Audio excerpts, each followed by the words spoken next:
जय राधा माधव कुंज बिहारी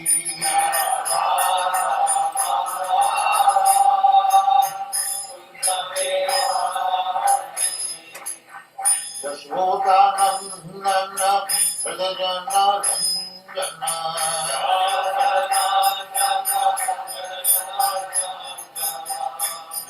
यशोदानंदन प्रजन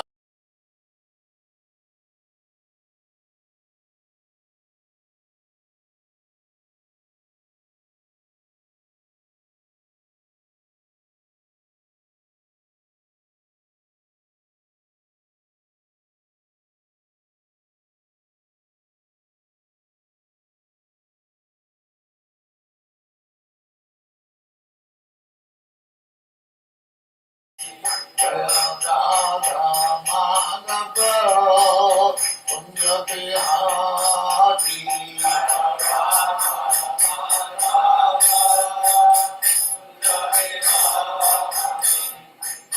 गोपीजन वल्लभ गिरिवरधारी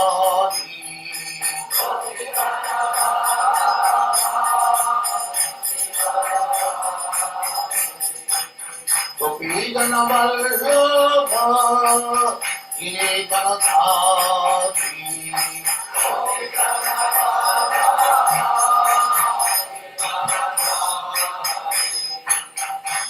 यशोदानंदन प्रजन रंजन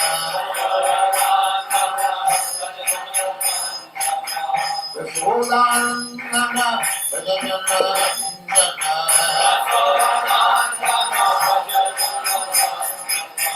यमुना तीर बनचारी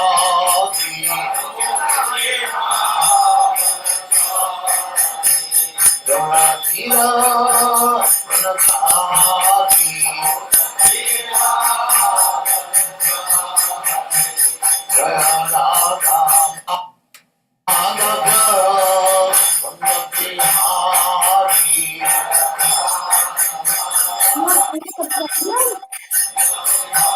जय राधा माधव कुंज बिहारी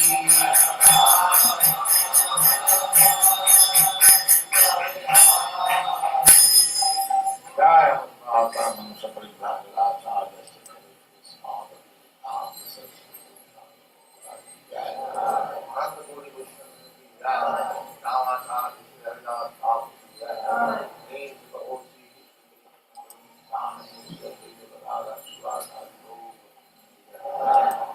राधा कृष्ण को गुमरा शाम राधा वृंदावन धाम की जय, नवदीप धाम की जय, गंगा माई की जय, यमुना माई की जय, द्वारका धाम की जय, संगीत भक्तवृंद की जय और गणेश जी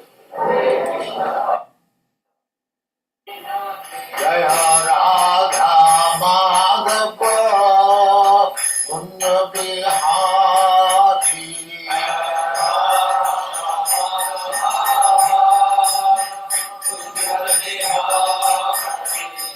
जय राधा माधव कुंज बिहारी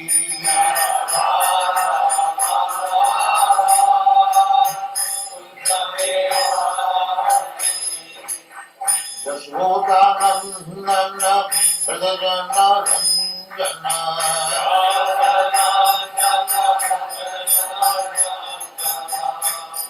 यशोदानंदन प्रजन रंजन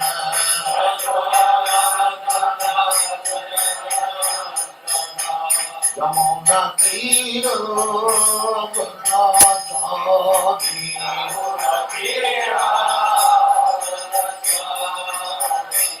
यमुना तीर बनचारी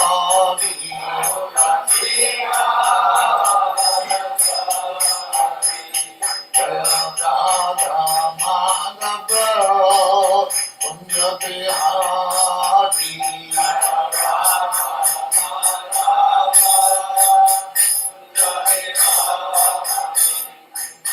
गोपीजन Vallabh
Thank you very much.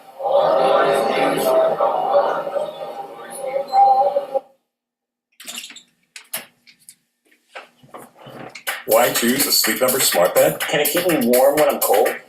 Wait, no, I'm always hot. Sleep Number does that.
Hare Krishna, dear devotees.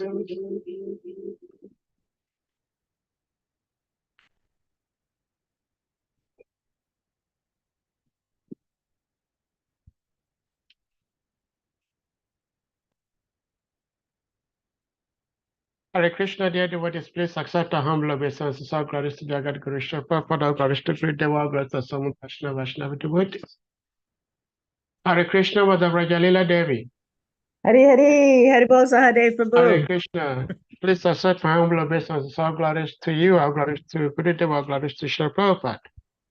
Accept my humble obeisance, Prabhu. So Hare nice to Krishna. be here. I guess today is Valentine's Day, so it seems like we don't have anyone here. Well, devotees have been coming in late. Oh, okay. So, I think they will be coming in shortly. But All right. if you wouldn't mind, we may ask you to start while we wait for the devotees to come. Otherwise, we can also play bhajans for a few minutes. No, no, no. I can start. I can start. Okay. No worries. No worries. You know, giving class is really for the person that's giving class for their purification. Of course, yes. So I'm just very grateful to be here and to be with all the devotees that are here. Thank you very much. I know today's kind of a special day in some ways for many people. Arbalvaha Prabhu, thank you so much. Hare Krishna. Today's a day that's many people are thinking about other people, which is nice. They're concerned about other people. So Yeah. that's a nice thing, I guess, about the day. Anyway, yeah, definitely we'll start. Okay. Om Namo Bhagavate Vasudevaya. Om Namo Bhagavate Vasudevaya. Om Namo Bhagavate Vasudevaya. Narayanam Namaskritya Naranchaivam Narottamam Devam Saraswati Vyasam Tato Jayam Muhurdayat Nasta Prasya Bhadreshu Nityam Bhagavati Sevaya Bhagavati Uttama Shloke Bhaktir Bhavati Naishtiki. So today we're reading from Srimad Bhagavatam, Canto 2, Chapter 8, text number 24, questions by King Parikshit. So are you able to pull up the verse, Prabhu? Okay, I'm going to try to see. Yeah, I know my internet has been out, so it's kind of interesting that it came back. Otherwise, I can just read it. Yeah, maybe you do that. Okay. Sarvametaksha Bhagavan Prichato Menu Purvashaha Tattvato Arashi Udhartam Prapannaya Madhan Muni. Sarvam, all these, etat inquiries, cha, also that I have been able to ask. Bhagavan, O great sages, Prichataha of the inquisitive, may myself, Anupurvashaha from the beginning, Tatvata, just in accordance with the truth, Arhasi, may be kindly explained. Oh, okay. Arhashi, may kindly be explained. Udahartam, as you will let know. Udahartam, as you will let know. Prapanaya, one who is surrounded. Mahamuni, O great sage. Translation, O great sage, representatives of the Lord, kindly satisfy my inquisitiveness in all that I have inquired from you and all that I may not have inquired from you from the very beginning of my questionings. Since I am a soul surrendered unto you, please impart full knowledge in this connection. Srila Prabhupada's purport. The spiritual master is always prepared. Okay, thank you, Sahaprabhu. Okay, I'll wait for you to pull it up. The spiritual master is always prepared to impart knowledge to the disciple, and specifically when the disciple is very inquisitive. Inquisitiveness on the part of a disciple is greatly necessary for the progressive disciple. Maharaj Parikshit is a typical disciple because he is perfectly inquisitive. If one is not very inquisitive about self-realization, one need not approach a spiritual master simply to make a show of discipleship. Not only is Maharaj Parikshit inquisitive concerning all he has inquired about, but he is also anxious to know about what he has not been able to inquire. Factually, it is not possible for a man to inquire about everything from the spiritual master. But the bona fide spiritual master is able to enlighten the disciple in every way for the disciple's benefit. Om Agyanati Mirandasya Kinakina Shalakaya Chakshur Unmilitamyena Tasmai Shri Gurave Namaha Shri Chaitanya Manovishtam Stapitam Yena Bhutale Swayam Rupa Kadamayam Dadati Swa Padantikam Vandeham Shri Guru Shri Yuta Parakamalam Shri Guru Vaishnavamscha Shri Rupam Sagrajatam Sahagana Raghunatham Vitam Tam Sajivam Sadvaitam Sarabhutam Parijana Sahitam Krishna Chaitanya Devam Shri Radha Krishna Padam Sahagana Lalita Shri Vishakham Vitamscha Hey Krishna Karuna Sindhu Dinabandhu Jagatpate Gopesha Gopika Kanti Radha Kanta Namastute Tapta Kanchana Gaurangi Radhe Vrindavaneshwari Rishabhanu Satadi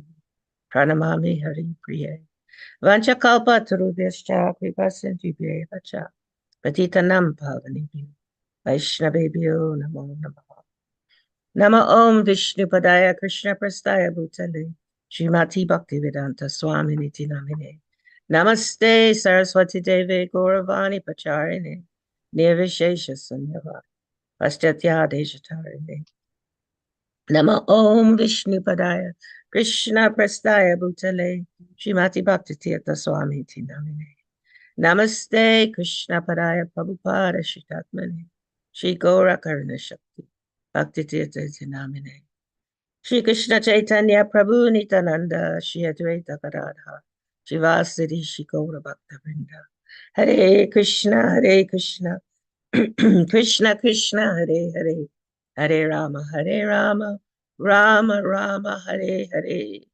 Panchakalpa Tarubhyascha Kripa Sindhubhyeva Cha Patitanam Pavnebhyo Vaishnavebhyo Namo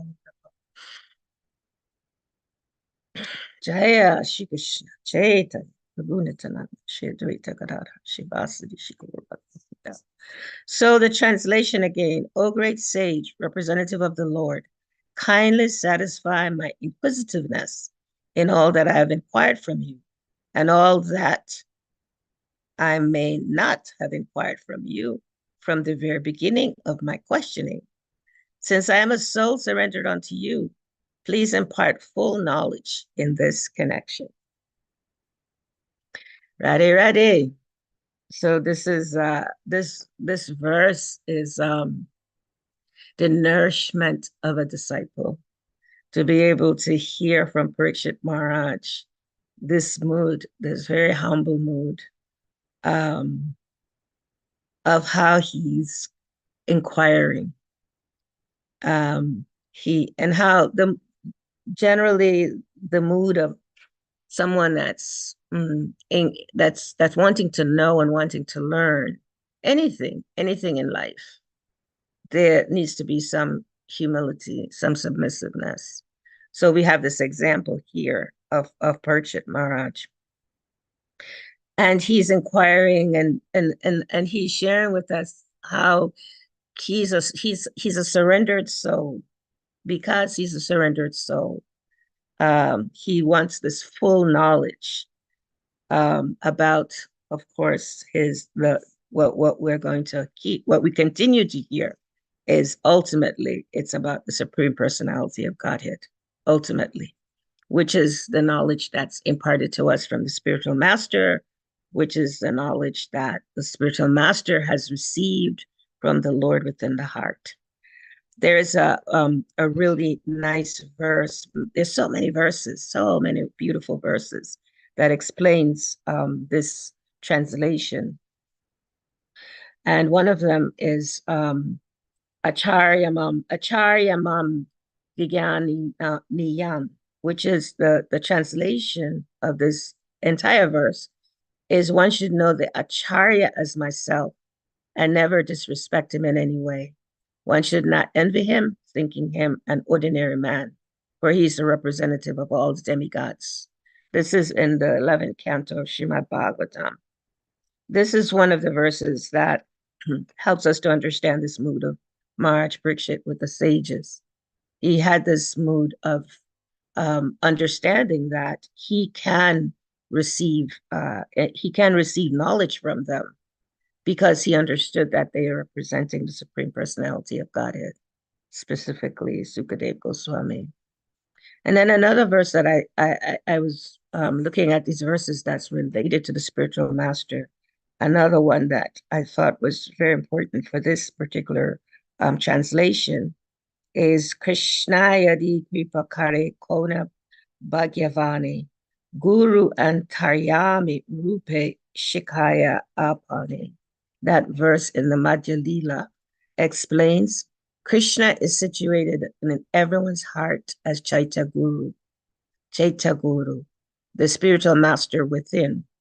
When he is kind to some fortunate conditioned soul, he personally gives one lessons to progress in devotional service, instructing the person as the super soul within and the spiritual master without. So, in order to enter into the meaning of these verses, and even this verse that we are reading today, it requires a certain amount of faith, because most people in the world, they don't see a need, or they don't have a desire to accept authority in their life. Most people in the world, they're thinking that they're independent, and they're thinking that everything revolves around them. This is the conception that we hear in the Bhagavatam always: I, me, and mine. So most people in a conditioned state that's wound up in the material energy, in Krishna's external material energy, they don't often think about a relationship with someone that will enlighten them about the Supreme Lord, because, as we said, their absorption is different. But when we study the Bhagavatam, we learn from Srila Rupa Goswami that there are some inherent foundational understanding for even beginning to understand what the spiritual master means. And one of those first criteria for even starting to open the heart to accepting some spiritual authority is there has to be faith. There has to be shraddha. So this verse requires to understand this verse, to understand how someone can have this inquisitive nature about spiritual concerns or things related to our soul, things related to who we really are. That requires faith. And faith is not, we can say, well, everybody has faith. And this is true. Everyone has some faith in something. Most people have faith ultimately in what they can see with their material eyes. And most people have faith in things that they can prove, like the scientists. Well, we have this data and it proves X, Y, and Z.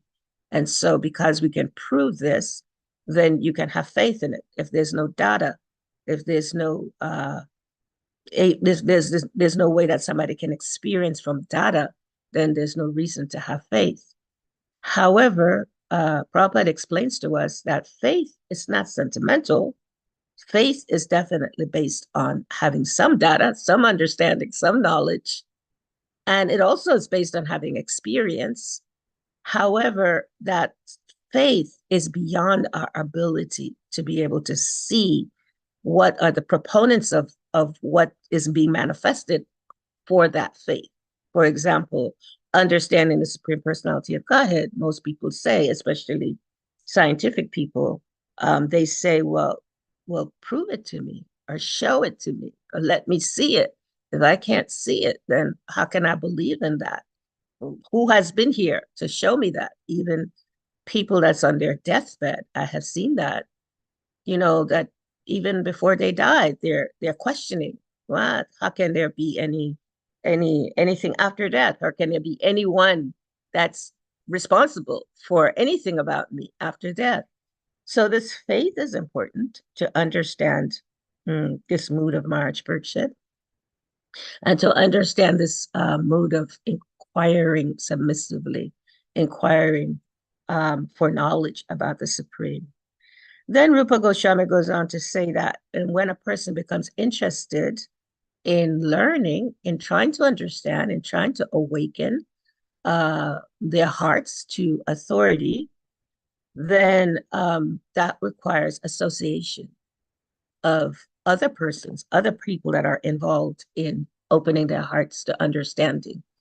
And so we see that even in our own lives, when we started questioning, material energy, there's, we may, many of us, I know I did, may have looked at Krishna's, splendor, the splendor of Krishna's external energy and questioned, is this all there is? Is this all there is to life? Of course, there's aspects of Krishna's material energy that we can see as beautiful. I think there's some places in the world that I would consider to be beautiful. Of course, as we go on in bhakti, we learn like, okay, this is just a spark of Krishna's splendor. However, as we're looking at that, as we're seeing Krishna's external energy, at the same time, because we're in these bodies, we're suffering if we don't have knowledge. And so sometimes we get to that place, that pinnacle of suffering, where we just want to know there's got to be something more than this. So when we get to that place of wanting to know that there's something more than this, then the Lord being so kind, and the Lord ultimately being in the heart and understanding the needs of the soul. Krishna knows the needs of the soul. We may not in our conditioned state, but then Krishna sends us someone, or he may send us someone in the form of a book, or send us someone in the form of another person sharing with us how to awaken this knowledge, this understanding that, okay, this is beautiful, but there is something beyond this. There's something more than this. So Krishna then sends a representative to awaken our hearts. Whether that representative comes, as I said, through a book, or comes through some activity that a devotee may do, that starts the process. So one becomes interested in devotion, in meeting devotees, in associating with devotees, in learning about the Lord. And that's true for any process of understanding God, whether one labeled themselves a Christian, a Muslim, whatever, a Hindu, whatever someone might label, someone might put on themselves. The process is, once they start wanting to know, then they need to associate with people that are living that example. Hare Krishna, dear Ishwara Prabhu, I'm very happy to see you here. Hari Hari. Hare Krishna. Nitai Gora, Vrindavan man. Hari Bol. So here I'm speaking to the choir. I'm speaking to devotees like Sahadev and Ishvara and Varaha Prabhu, and as I said, Madhuvan Prabhu. As I said when I started this class, whatever I'm saying is for my own purification. And this is the reason I give Srimad Bhagavatam class, because it helps me to kind of internalize some of the things that I read, and to go in prayer to help me, to give me intelligence, dear Lord, so that I can say something that can somehow help me. So after we meet someone, through whatever means we meet them, we start this process of associating. And this is Rupa Goswami. This is a very famous verse of Rupa Goswami.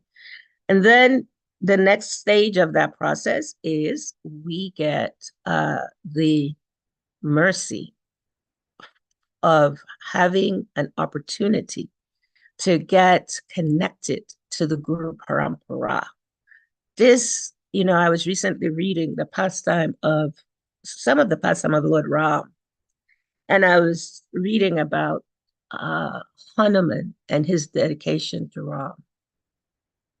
And one of the things that came very clear to me about Hanuman is, of course, how dedicated he was. Of course, he wasn't an ordinary personality, but just how dedicated Hanuman was as a we could say, as a disciple of Lord Ram. And the reason he was able to be so dedicated, one of the qualities that he had is that he was able to hear. He was able to hear. So when the spiritual master enters, into our lives, it's important for us to be able to develop that quality of like Hanuman, to hear submissively. And I always quote this verse because I share pastime sometimes of how I learned this verse. I learned this verse from a devotee when I was doing Sankirtan. And this verse, it's been over 40 years. This one verse have stayed in my head. And there's no way this verse, I pray that at the time of death, I can somehow remember this verse. I always think about that. Tadvidi paripatena paripashena sevaya upadeshanti te jnanam jnanastadvadashinaha. So in that verse, we learn how to approach a spiritual personality, how to approach spiritual teacher, how to approach someone that's a representative of the Lord. So that requires a certain mood. And one of the things that's emphasized in that verse is the mood of submission. That we can hear from Parikshit Maharaj in this verse, how submissive he was in his inquiry from the spiritual master. That verse explains to us, inquire submissively. Now, somebody could say, well, that's so straightforward. Yeah, you meet a spiritual master and you inquire submissively. And seems simple enough. However, many people may not factor into how fortunate someone is to even get to this point, in this on this planet, on Bhartvarsha, to be able to get an opportunity to receive the mercy of a spiritual master. This is not something that's ordinary in this material world. It's Prabhupada says that thousands and thousands, what he tells Arjuna like that, thousands and thousands may come, but just one may surrender unto me, which means surrendering unto, of course, the spiritual master, because the spiritual master is a representative of Krishna. We're talking about a pure spiritual master. One that is fully surrendered unto the Lord. So when we meet such a person where everything that they do is absorption for the Lord, then we are able to then start inquiring about self-realization, inquiring about the needs of the soul. And that spiritual master is obligated, because they are to have full knowledge, they are to be absorbed in knowledge about the Lord themselves, and they are to be able to, that personality, to awaken the heart to this love for the Lord. This is the direction I'm looking forward to explain, that Krishna is his directive for the spiritual master when the spiritual master enters into the material realm, is to help the conditioned soul to awaken their hearts to come back to him. This is the role of the spiritual master. So when one meets a spiritual master and one starts inquiring from the spiritual master, then of course the spiritual master is obligated to share the knowledge that they have about the Supreme Personality of Godhead.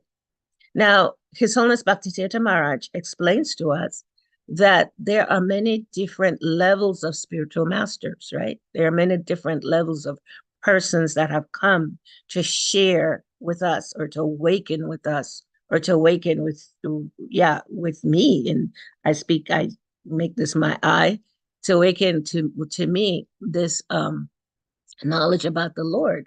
So according to how a person that is a representative of the Lord is absorbed in all their activities for the Lord, to that degree, that person will have pure knowledge about the Lord.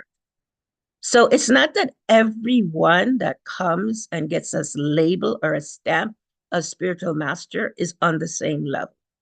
And Srila Bhaktivedanta Maharaj has explained that to us in several of his books. And of course, we have so many verses about the pure spiritual master. What are the qualities of a pure spiritual master? One that is 100% devoted and dedicated to the Lord. Now, does that minimize, a spiritual master that may have that label and they may not be, let's say, on the same level of a Uttama Adhikari? They may not be on that level. Doesn't really minimize the person, because that person is acting on behalf of the Lord and on behalf of their spiritual master. So they're also giving knowledge, maybe according to their realization. And that knowledge needs to be aligned with the scriptures. Now, their realization about that knowledge may not, as I said, may be on a different level, but that doesn't give us a reason to minimize the person, because the person is simply a representative, ultimately a representative of Lord Nityananda, who is the original spiritual master.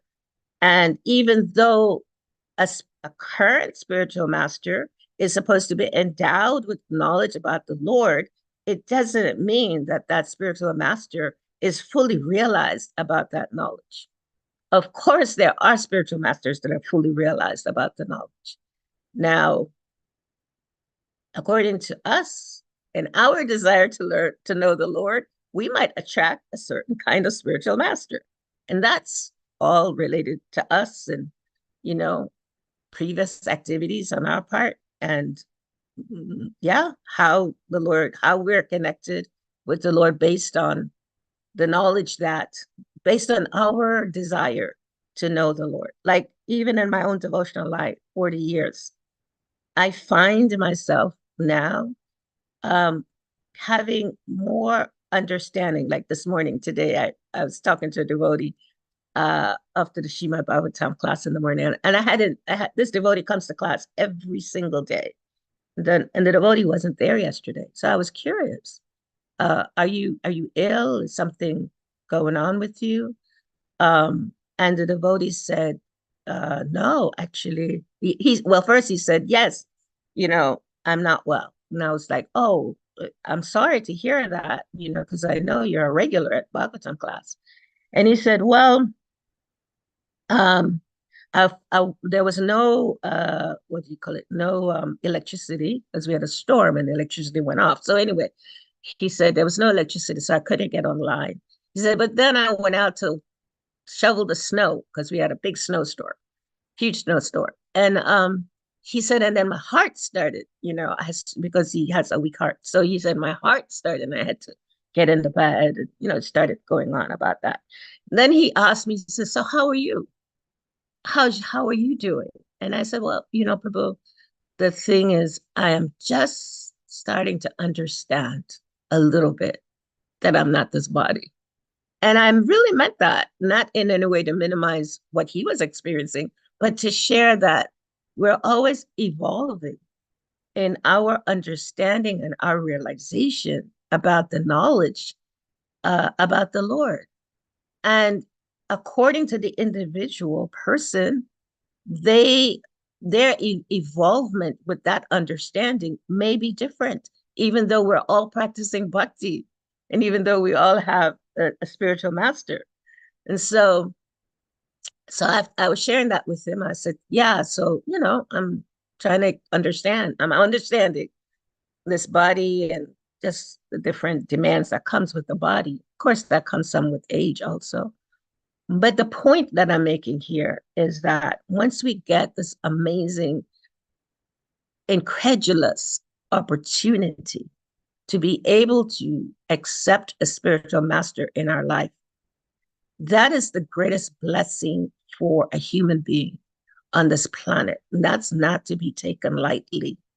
And so in this purport, Prabhupada is specifically speaking about the importance of inquiring from the spiritual master, the importance of inquiring. And Parikshit Maharaj is describing to us a certain mood of inquiry. Once we get to this point, we have faith, and we've met, devotees. We've met we've met persons that are connected to the knowledge about the Lord, and then we get connected to someone that will enlighten us, maybe a little deeper about the knowledge of the Lord, then we start wanting to know, of course, because humans, that's one of the propensities we have, the propensity to inquire, to be curious, to be inquisitive.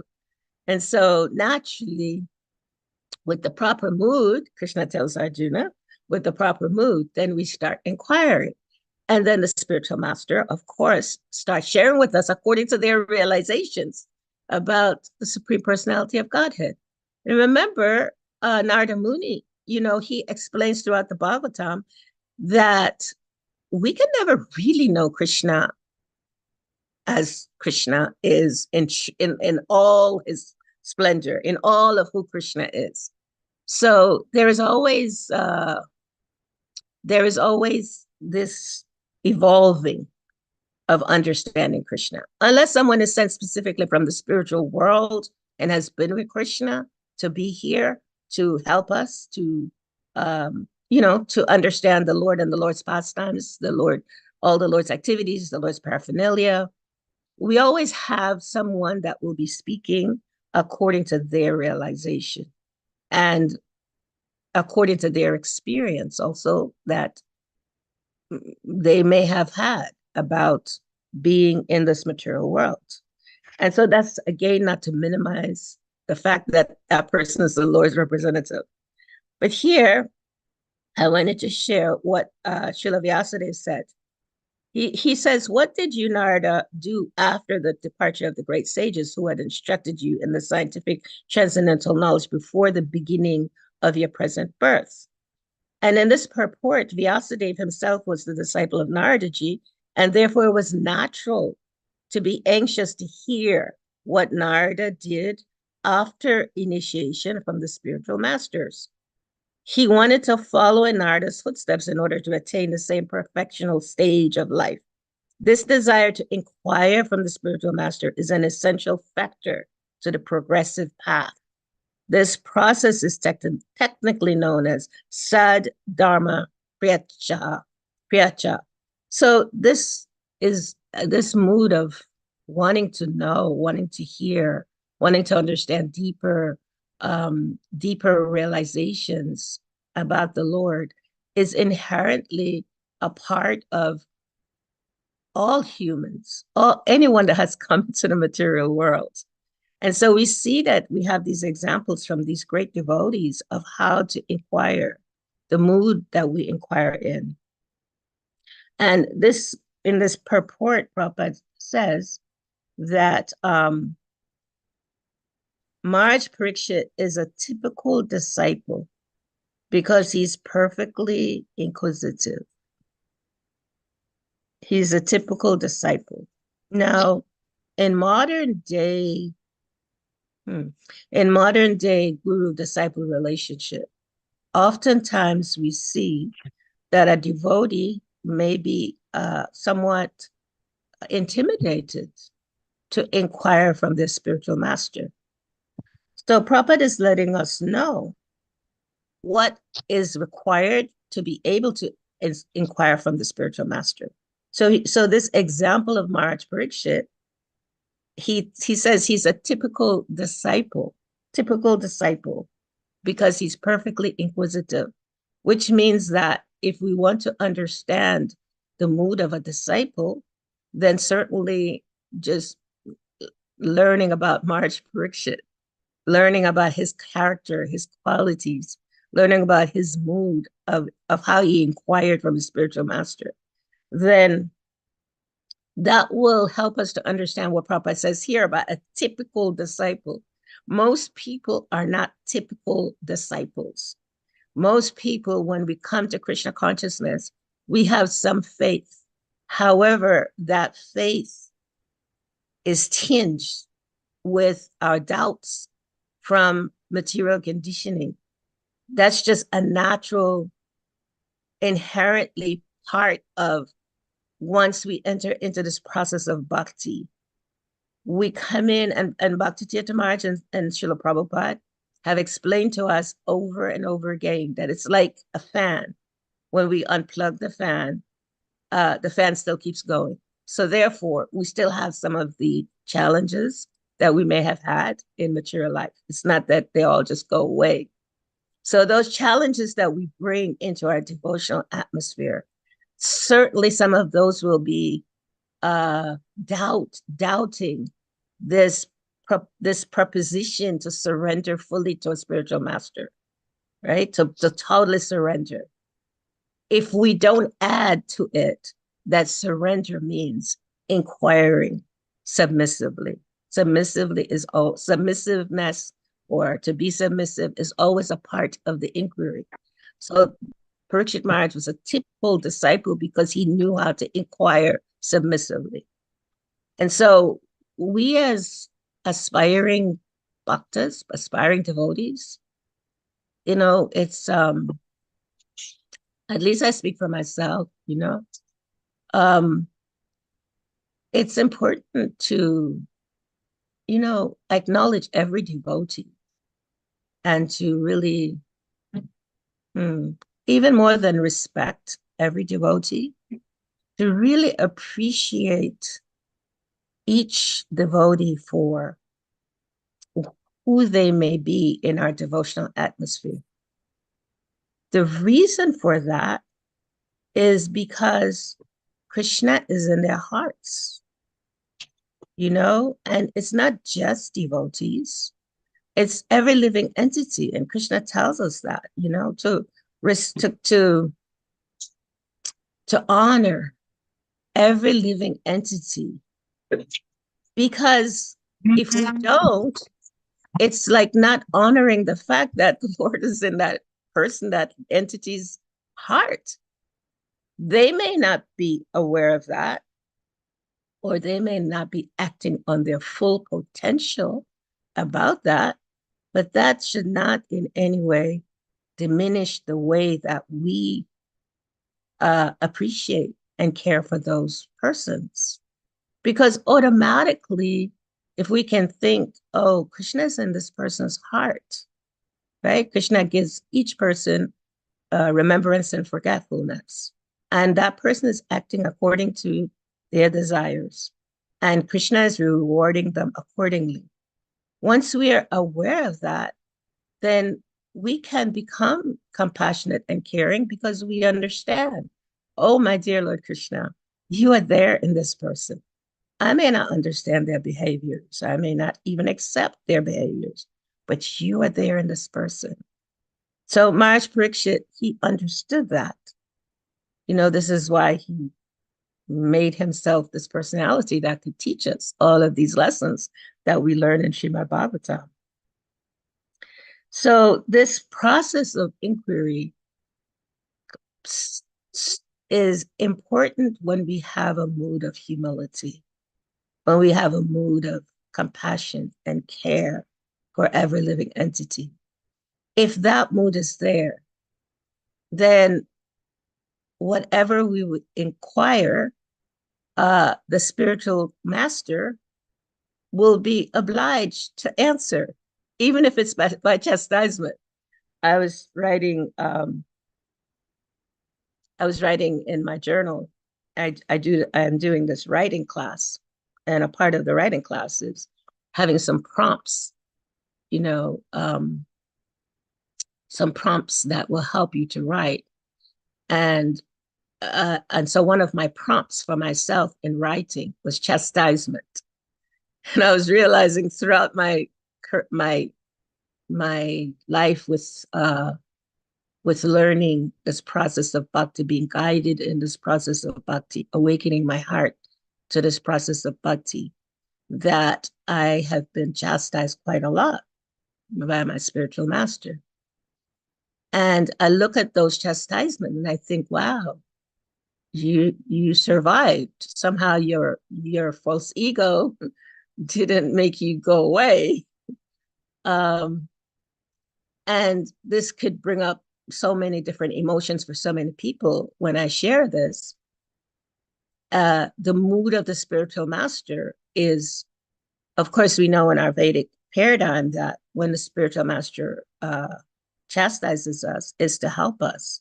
It's to help us to look at things in a more expanded way, to increase our devotion and to increase our love, to ultimately help us to become aware of material energy and its impact and its effects on us, and to increase an awareness and our love for Krishna.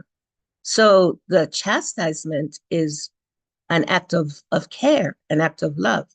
However, because as I shared earlier, we come from, at least coming from a conditioned state, we don't always take those chastisements in a mood of love, in a mood of care, because, our false egos are so fragile, right? And our false egos go back to I, me, mine, being wanting to be independent and not wanting to accept authority. And so this chastisement, though, is an act of love on behalf of the spiritual master, on behalf of the spiritual mentor, on behalf of the spiritual teacher. And our minds and our, maybe even sometimes our material intelligence, our ultimately our false ego can say, why would somebody, why would a person chastise me? How can, what gives a person permission to chastise me? Well, that's part of the duty of the spiritual master. And so as I wrote about that, I was writing, and my writing was for 20 minutes. And in 20 minutes, I was able to just kind of bring out so many thoughts about the pros and cons of chastisement, and looking at it from a spiritual perspective and also from a material perspective, and seeing how did I benefit from those chastisements. And I realized one of the ways that I have benefited from the chastisements of my spiritual master is to be able to learn to be more compassionate to myself and to others. That was the lesson that he was constantly teaching me when he would chastise me. He would chastise me to help to, we get stuck like glue to different concepts of who we think we are. And we get like glue, we get attached to this mood of thinking, I am special. I am someone that is, to be honored. And so the spiritual master's duty is to help us to move away from that, to get unstuck. And like when you try to take something that's been glued by, that's been put together by glue, it's not easy, and sometimes it takes some heavy pulls to move away, to separate that thing that's pulled by glue, that's stuck together by glue. And so I saw chastisement like that, like my consciousness being so stuck to thinking of things related to me, I, me, and mine. And the spiritual master is to pull that. And he does it in a way, or she, or whatever labels we give in spiritual masters these days, they pull it in such a way that sometimes it might actually even hurt, because disconnecting from material energy is not easy. It's not so easy. And so if we keep this principle of compassion for every living entity, for care for every living entity, whether they have the label of a spiritual master or not, then that helps us to really understand, well, Krishna is in this person's heart, and Krishna is arranging the situation for me. I may not like it. It may not be coming the way I want it, but this is being arranged by the Lord. And sometimes the way those lessons are arranged are not always wonderful. They're not. And so, however, by having this mood of Maharaj Parikshit, he's inquiring. And I'm sure that in this inquiry, as we see, Prabhupada says here, Maharaj Parikshit, not only is Maharaj Parikshit inquisitive concerning all he has inquired about, but he's even anxiously asking about things he didn't know anything about. And so he's opening himself up to saying, I don't know anything. And in order to be able to be open like that, one has to have this mood of, firstly, the faith and the trust that Krishna is in those persons' heart that are going to be speaking to me. That has to be there. And so Prabhupada says here, he continues, he says, factually, it's not possible. It's not possible for a man to inquire about everything from the spiritual master. But the bona fide spiritual master is able to enlighten the disciple in every way for the disciple's benefit. And what is that? What is that? It sounds so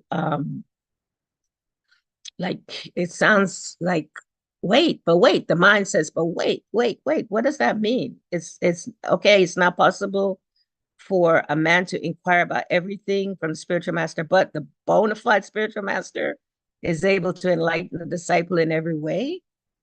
In every way. Wait, the mind will somehow become a little distracted for some people when they hear the statement. And the mind will say, or the intelligence will chip in and say, oh, but it has to be a pure spiritual master. Not everybody's a pure spiritual master. That's what the mind tells us. That's what even sometimes the intelligence tells us. That's what the false ego tells us. But they're not pure spiritual masters.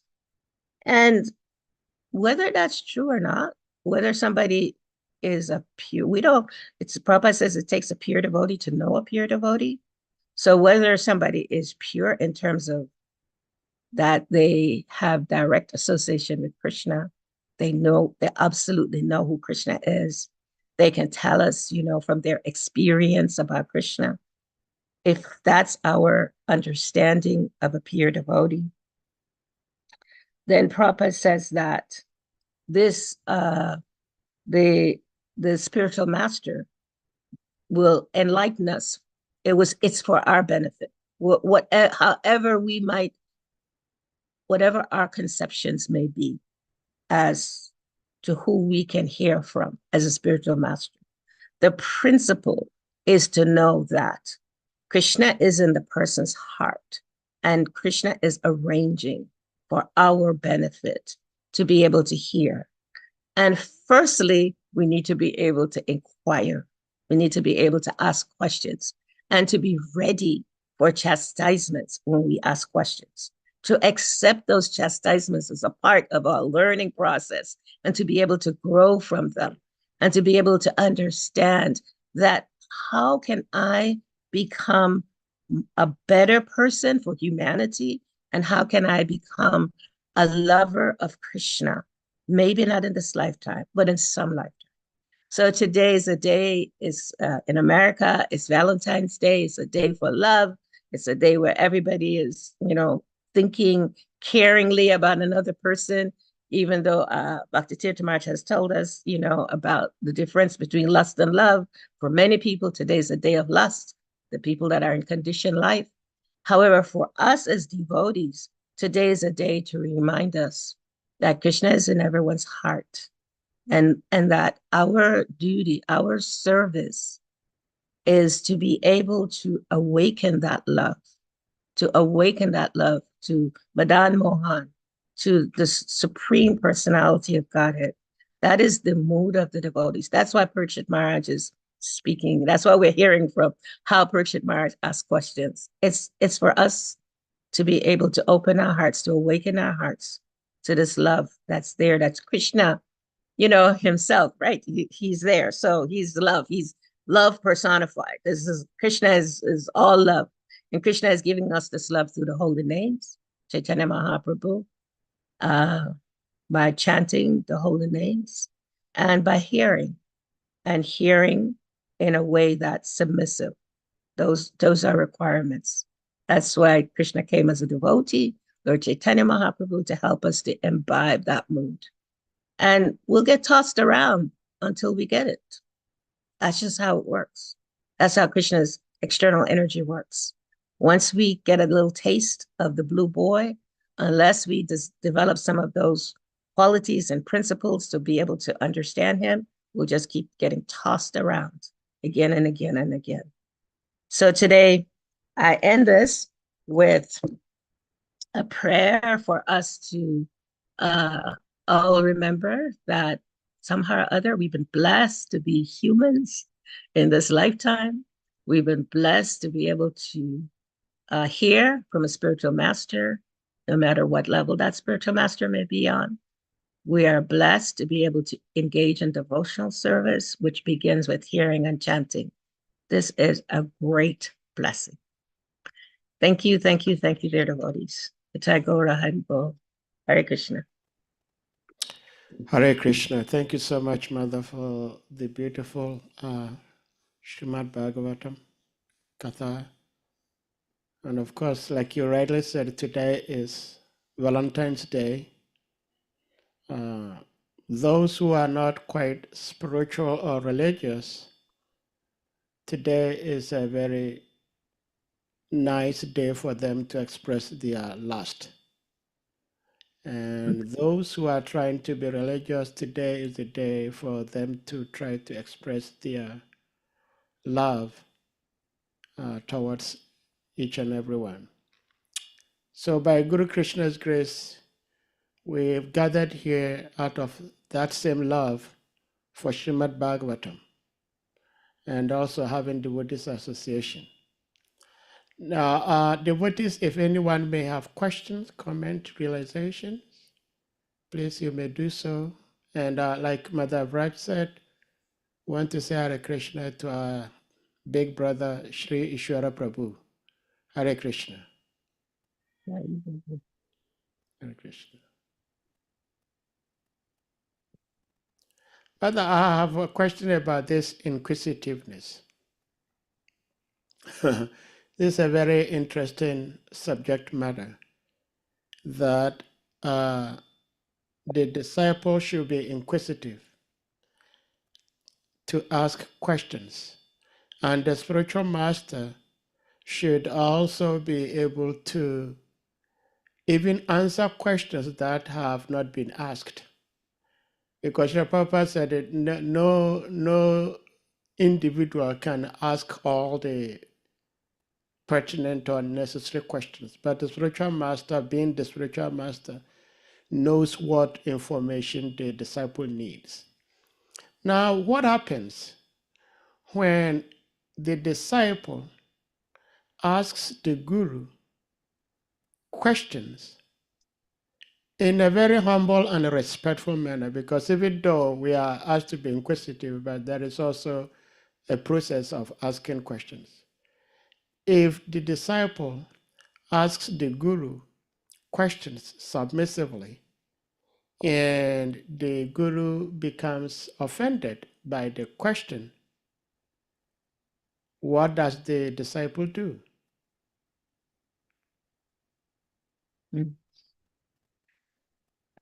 Yeah, that's a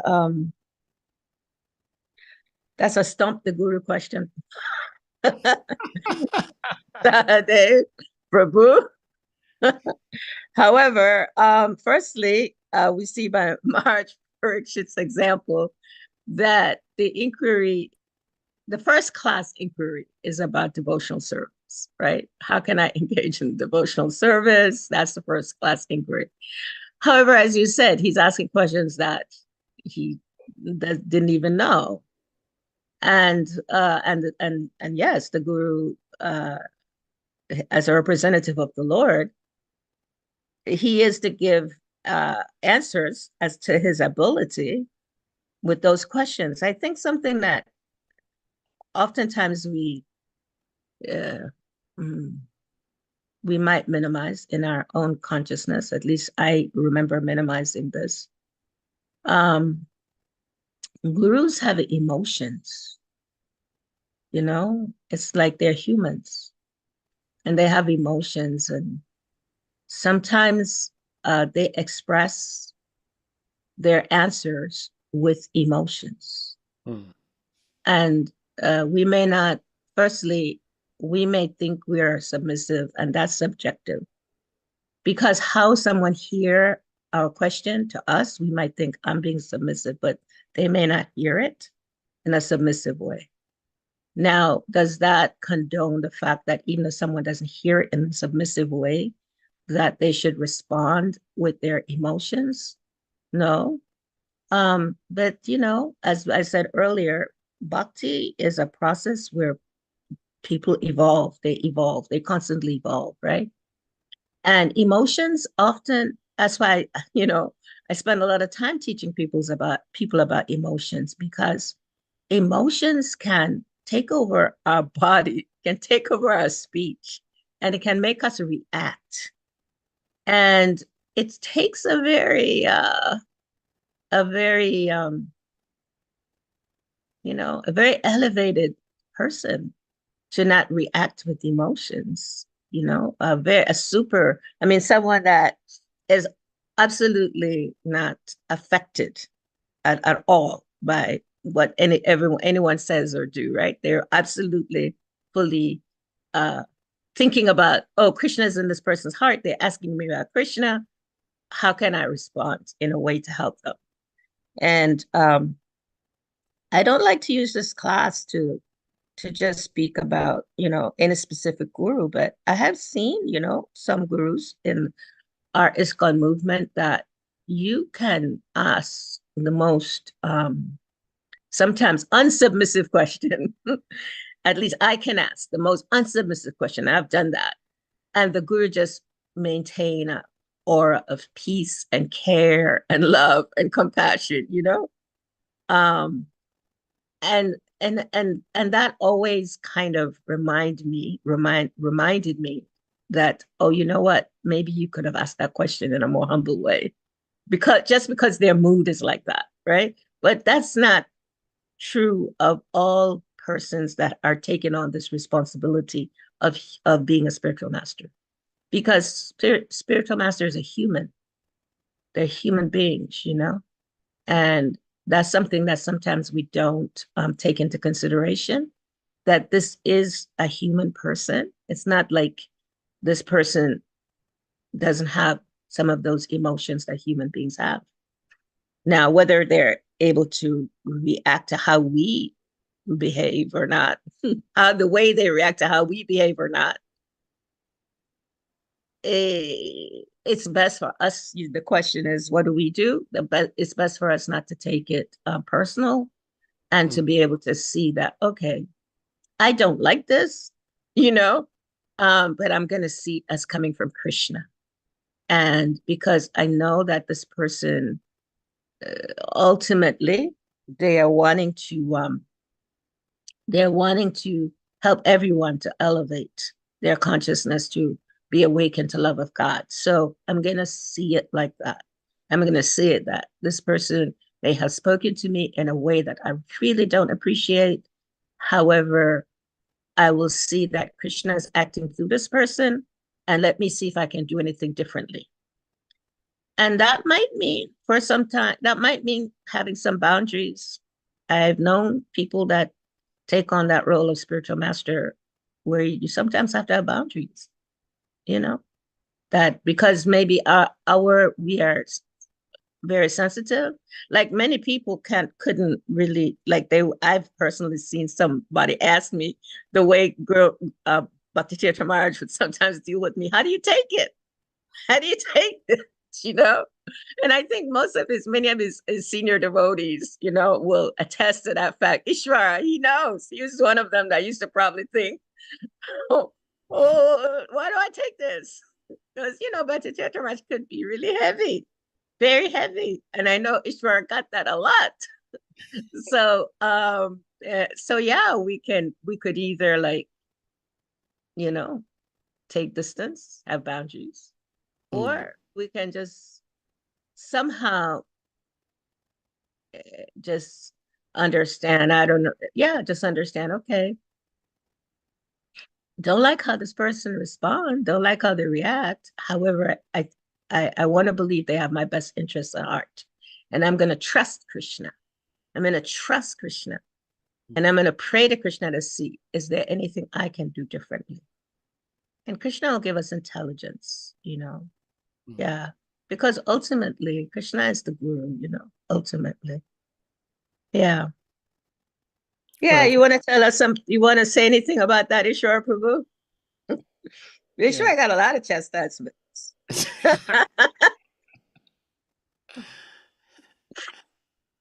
Ishwara Prabhu, You know, we used to do Sankirtan together. So we lived together for many years. Oh, okay. And I learned, I mean, we kind of were like brothers and sisters, like real brothers and sisters, you know? We just learned so much by just trying to be a servant. It's not easy. It's not easy.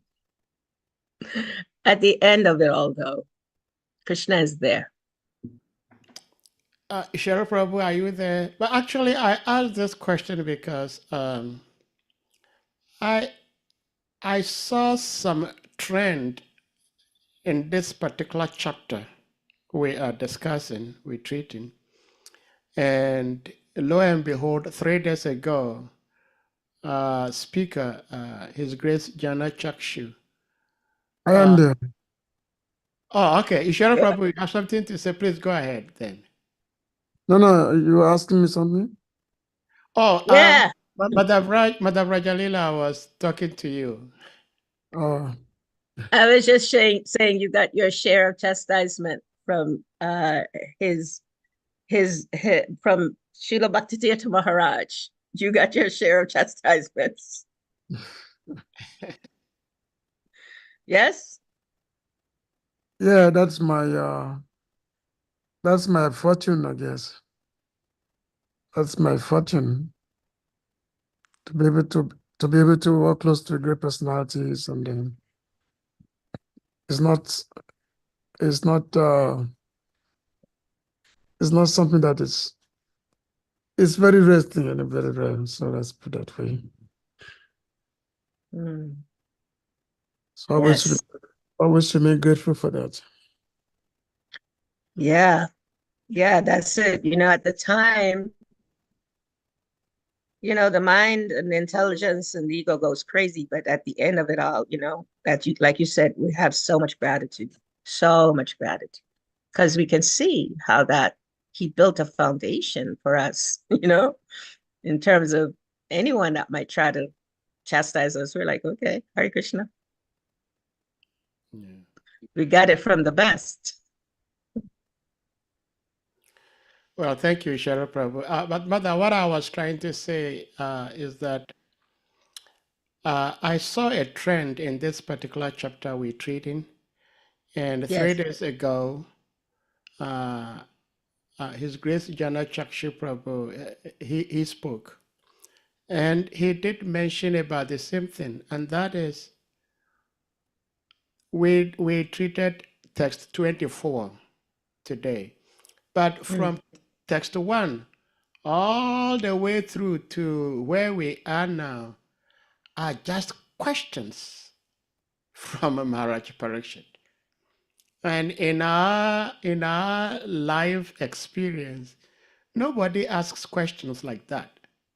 You ask question, and then even sometimes somebody will say, I have 2 questions. And then the speaker will say, okay, why don't we do your first question first? And then we do the second one. But Maharaj Parikshit asked so many questions. And of course, we are not like Shukadev to be able to absorb all and answer them all. But the most interesting part of it all is that Maharaj Parikshit has been cursed to die in 7 days. So his most concern is hearing about Krishna, what is most important of a person about to die. But we see he's asking so many questions that in the very immediate sense may not be relevant to somebody who is about to die. But the spiritual master was sober and was listening to him.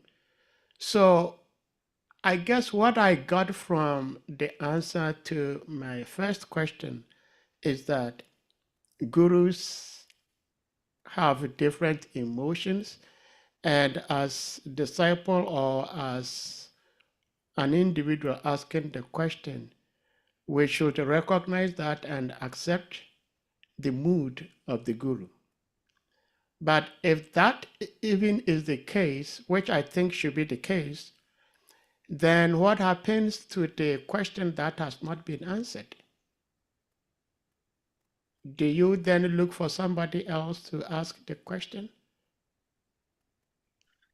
Especially like in our ISKCON, we are lucky. We are lucky that we don't have just one guru.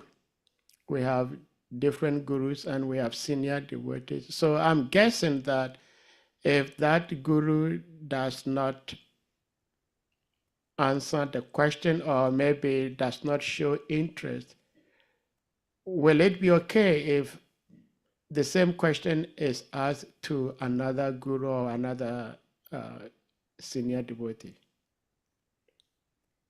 So my understanding, and we have senior devotees on here, so I also let them answer. My understanding is that ultimately, as I shared earlier, Lord Nityananda is the guru, right? Lord Balaram, and ultimately Krishna. So if we can keep that in mind always, on the track there, Krishna is ultimately he's the one that's arranging everything. And I think because Krishna is so kind to the living entities in the material world, he arranges so many ways to answer our questions. Yeah, there's definitely Parikshit Maharaj asking all these questions. And then, of course, Maharaj Parikshit is highly elevated person. So there will be people in the material world that will have questions, certainly, that are not on that elevated level as Parikshit Maharaj.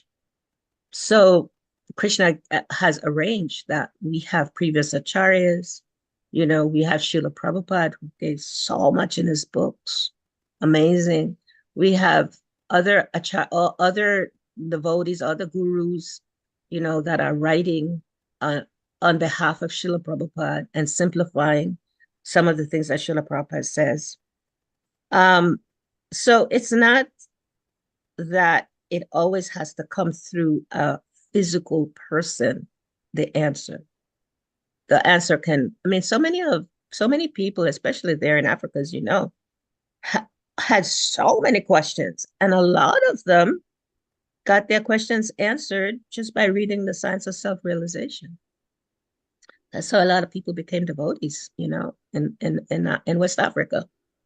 They had questions beyond what we could understand, beyond our adhikar to explain at the time. However, they accepted Srila Prabhupada, they accepted, Krishna based on hearing, and by hearing self-realization. That was the greatest book that we ever distributed in West Africa in terms of people really understanding and getting their questions answered. So there's so many different avenues for us to get our questions answered. And I remember one time, as I had a question and I don't know if this is the platform, I speak on different platforms, where I told the story. I went to Radhanath Swami about that question. It wasn't like a highly devotional question, but it was something that I was a little confused about at the time. And so I asked him the question, and he looked at me just really caringly, and he said, "What does your intuition tell you?" And I was like shocked because I didn't expect that from Radhanath Swami. I was like, intuition? Like, Marge, I'm coming to you. I don't know. And he said, well, Krishna is in your heart. Krishna is in your heart. And so I was like, okay. And so ever since he gave me that instruction, it wasn't an instruction. It was just like awakening a part of my intelligence, like, oh yeah, the answer is really inside of me, but I may not, be pure enough to understand, but I need to become aware of that. That's ultimately my connection is the Lord in the heart, ultimately, So Krishna always makes himself available. Yeah. We're never left. We're never abandoned. Never abandoned. Whether we go to someone else, so many people go to different people all the time. But I think as we evolve in Krishna consciousness, we keep getting more questions, Yeah. There's always a different question that's going to come up. So, yeah, I don't know. I hope that. That helps. It helps a lot. But I have one more question, and that is, of course, I would like to put some references on the screen for us to read. But I've heard from quite a number of devotees, and I mean stalwart devotees, who say that our process is that of siksha, not diksha. But I've also read from Sri Prabhupada that siksha, diksha are both important. So if I may put this reference on the screen.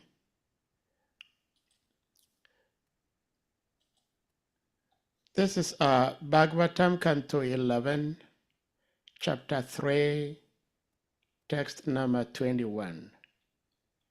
And the translation itself says, therefore, any person who seriously desires real happiness must seek a bona fide spiritual master and take shelter of him by initiation. By initiation. So that is diksha.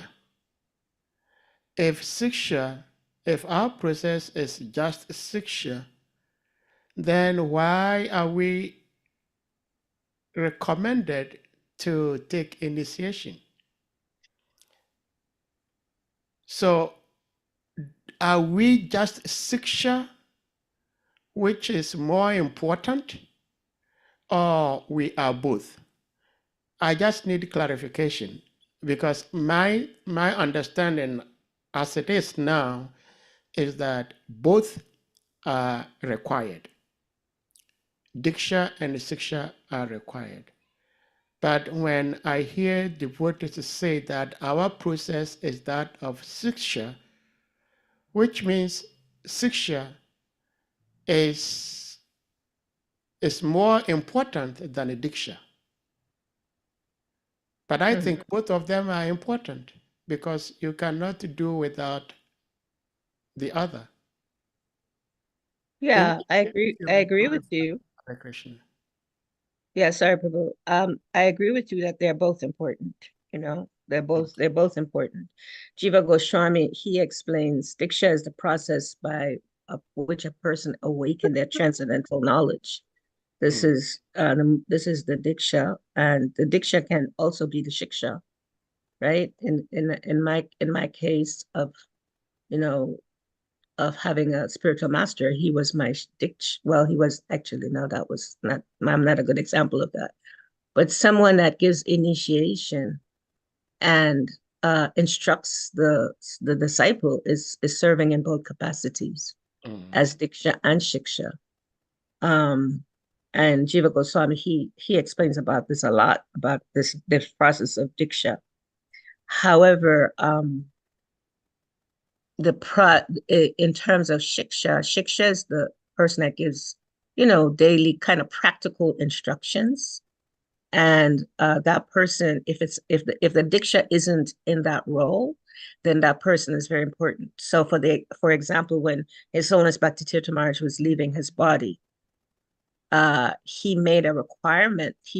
Actually it was like an instruction to all his disciples to take a shiksha guru, and he even gave, you know, people that he would recommend as shiksha gurus, because he knew that his disciples would need continued guidance in his departure.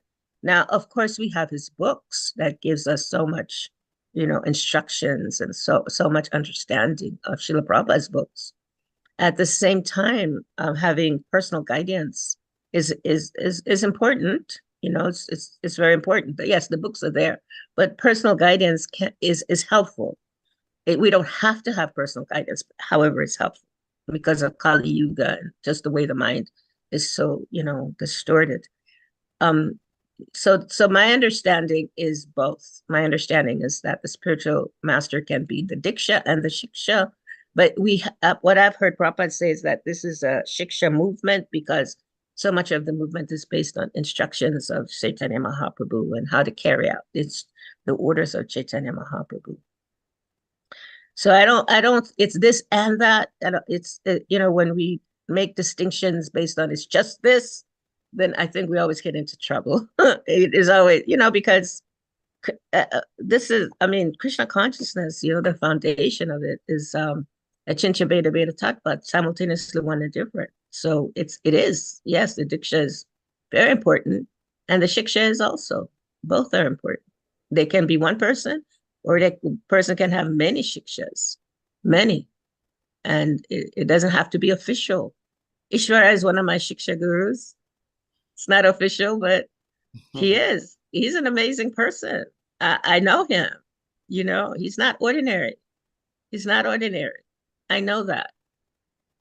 And he teaches by example, Nobody should believe that. Nobody should hear that. I'm saying it on this class. You're not ordinary. Nobody's ordinary. None of the devotees are ordinary, They're giving their lives.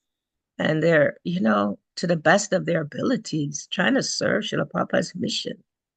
Not ordinary souls. None of you are ordinary. None of you. Mother Rajalila, see, I'm on my knees. Devotees, please don't listen to what Ishwara Prabhu just said. Ishwara Prabhu doesn't know that I know this secret about him. He doesn't know that I know. I happen to come upon Ishwara Prabhu on one particular website where he is giving wonderful seminars on the Brihad Bhagavatam. Very, very detailed information. And I go there to listen. So he is a very wonderful devotee. Any devotee with question, comment, realizations, please? Oh, Srimavara Prabhu, please. Hare Krishna, please, you may unmute. Hare Krishna, Mataji, please accept my humble obeisances. All glory to Srila Prabhupada, all glory to Sri Guru and Gauranga, all glory to the assembled devotees also. So, thank you very much, Mita. The discussion very much dwell on guru-disciple relationship and especially how to address them, ask questions in a submissive spirit. Of course, it's a very dicey matter because first is the expectation of the disciple that the spiritual master should be able to answer to his inquiry and satisfy him and enlighten him. Then there is also the problem that sometimes if the guru is having certain questionable traits, and the disciple wants to clarify, of course, that can lead to... Prabhuji, excuse me, can you check your microphone? It seems you are in a very windy area. How is it now? Okay, much better. Yes, thank you. Okay. Yes. Yeah, so I said that asking questions from a guru can be very dicey because first is that the disciple takes it for granted that the spiritual master should enlighten him and show him the way, give him the light. But then if the questions come up, if certain traits that are questionable about the spiritual master make the disciple to make certain inquiries, which becomes like challenging, or and of course we expect that it will be emotional. The spiritual master may take offense, this kind of things are there. But then we have to learn from the Niti Shastras. We have to learn from the Mahabharata, which was actually written for the people of Kali Yuga. So in the Niti Shastras, it is said that the king who is like, the example for humanity, for citizens. The king's supposed to have seven advisors, 7 ministers whom he takes advice from. And then all of them are, connected to him in one way or the other, very personal. And then, so 6 of them are all connected to him personally. And then there's the spiritual master, the Brahmana.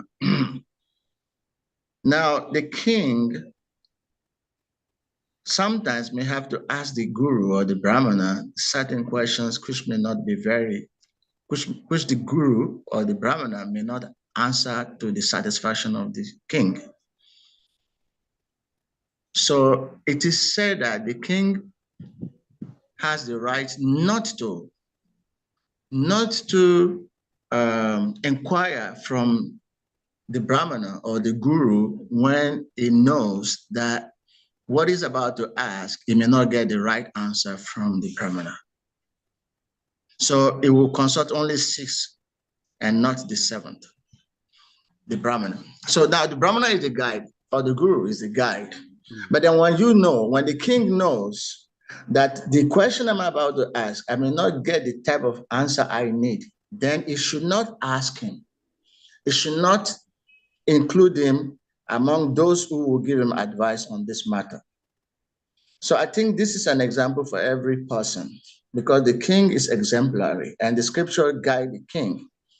And then we can follow that example. If you know that the spiritual master, the question you're about to ask him, you may not get the satisfactory answer. You don't need to ask that question from him. You may ask other advisors, but not him. In that way, there is peace. You don't disturb his mind, and you also don't get disturbed by receiving, the kind of answer that you don't want. So I think this is a kind of example we can follow. In the material administration also, there is something similar. It is said that the boss is always right. So say, let's say the guru right here. So the boss is always right. And if the boss is wrong, you should consult the first principle. The boss is always right. Now, if you don't want to continue accepting that boss because of certain things, then you should break the relationship. You can no longer, because as long as you're under that person, you must accept whatever he says in good faith without challenging him.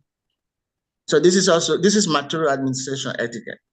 If you know that you cannot continue to be submissive under that person, then sever the relationship, look for another job. And then you're free to say whatever you want, you're now your person, your own person. So some of these things are there in the social ethics, which allows for proper decorum and offending or creating enmity or hostility. That's just my little contribution. Hare Krishna. Thank you, Varaha Prabhu. So valuable. Thank you. When you were sharing the first scenario about the Brahmana and the king, not to ask certain questions, I was thinking about Srila Prabhupada and how after some time, he told his disciples that they shouldn't ask him anything about marriage because he became so unhappy about the marital situation that was, what was happening in our movement in the very beginning. What was happening with the different people that were getting married, and he didn't want anymore to answer those questions, and so those devotees would have to go to somebody else to talk, to ask questions about marriage. And similarly, we see in the counseling system that's set up in Chopati, there are counselors where you go to ask different questions, but not to the guru. So I totally accept that. I totally can resonate with what you're saying, that there are just certain questions you don't ask the guru. But the guru would have set up a system, where there is no system, there's chaos, because a system has to be in order. Yeah, which is why you see that some gurus have a system that's set up for senior people to be mentors for newer people, and it's a very active, alive system. Yeah, so I really appreciate that. And then the other point you made about material administration. Yeah, that's the boundaries. Got to set up those boundaries. And in many cases, even in our day-to-day relationship, someone might be an administrator and we might not agree. Then we need to set up a boundary. And we may need to be in an environment where we can hear from a different administrator. Yeah. Thank you. It's always so wonderful, so practical. Your insights are they're so illuminating. Thank you very much, Prabhu. Yeah.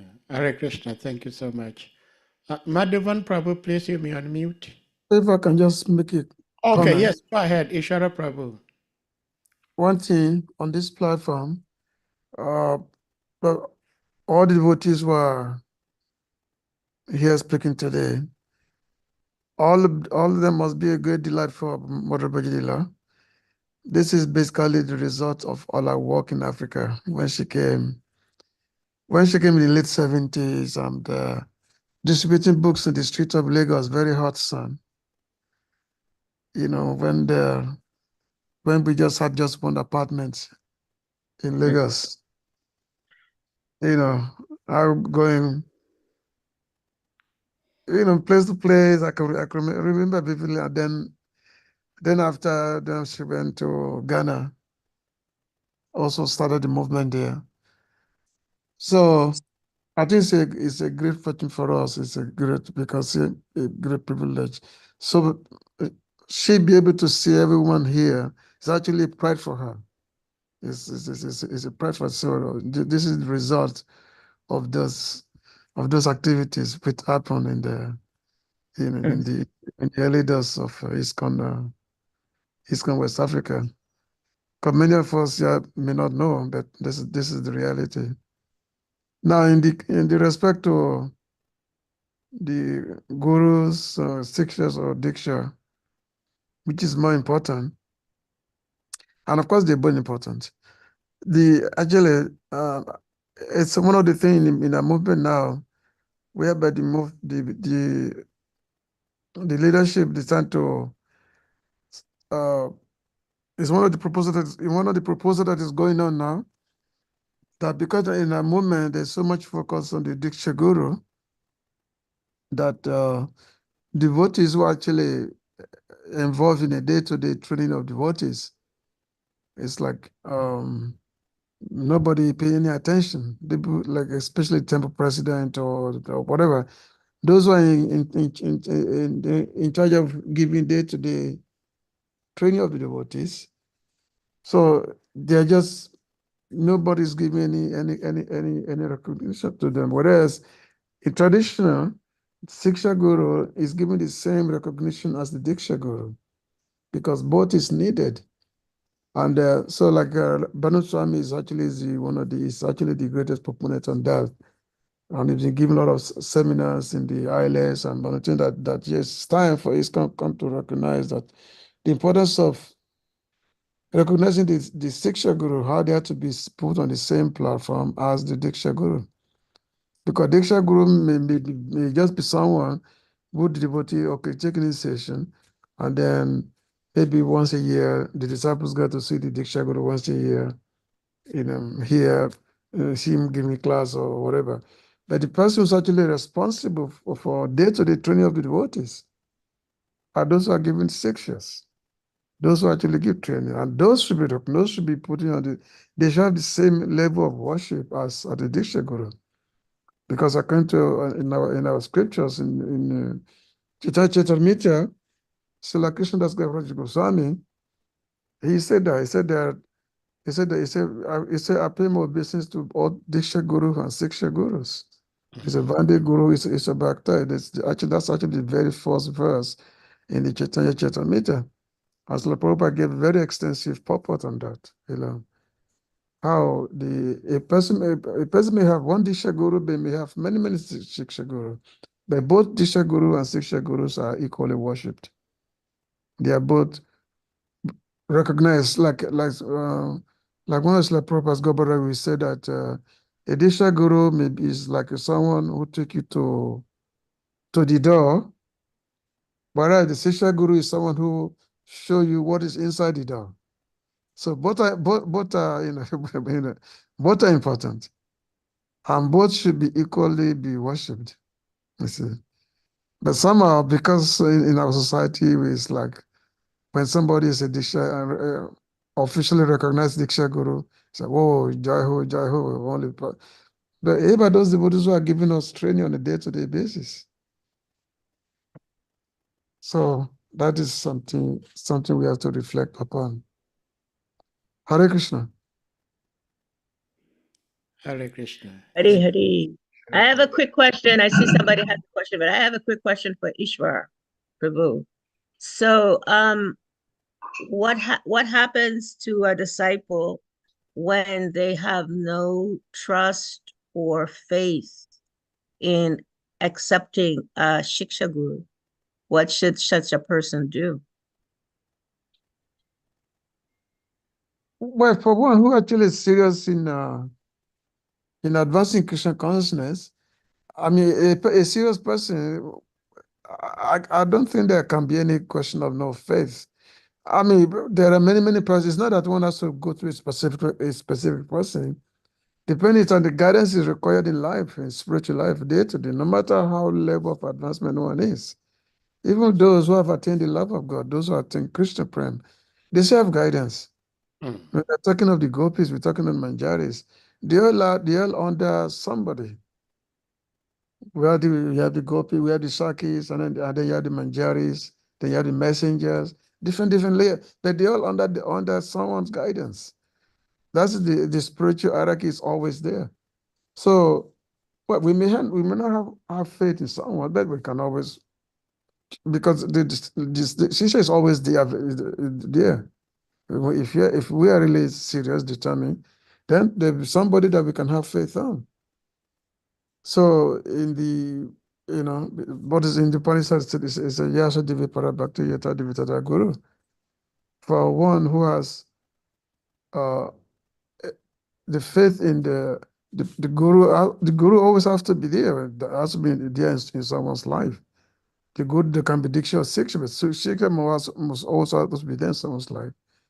And so I think we have to just be honest with ourselves. That am I really strong? And I say, okay, I'm so big enough. I've understood everything. That now I don't need any siksha. I don't need any guidance. Because spiritual life is based, advancement education consciousness is based on humility.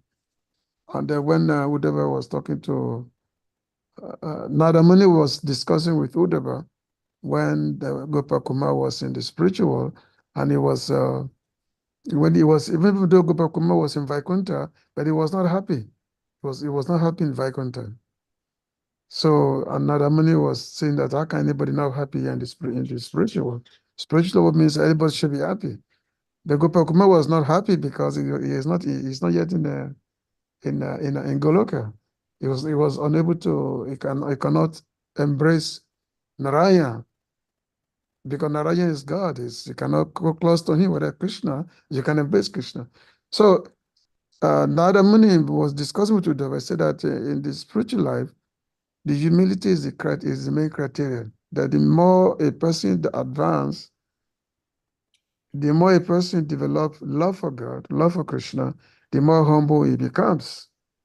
So someone who is humble, to him, he sees the whole world full of siksha.